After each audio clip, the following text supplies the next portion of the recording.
Welcome to Rustbuster's installation guide for Ford's 1997 to 2003 F-150. Before we begin, if you're uncomfortable with any of the processes listed in this guide, we strongly suggest you seek the work of a professional.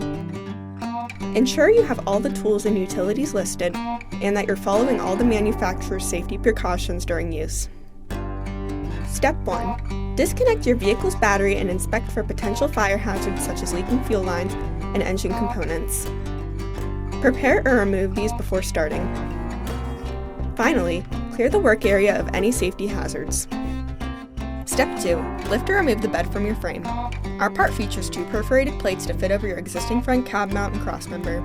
If you decide to keep your mount or crossmember, remove the plates at this time. If not, cut off your mount and crossmember.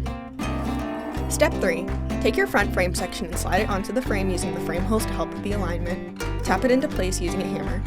You can clamp your part into place with C-clamps to ensure a tight fit. Then, following proper welding procedures, tack weld your front frame section onto the frame before welding it on fully. If you removed your front cab mount, we show you how to reinstall it using the installation videos on our YouTube channel. Finally, paint the part with primer or other rust inhibitor to help prevent or reduce the risk of rust formation. We recommend our Rustbuster Rust Converter and Primer Spray Paint. Then you're done!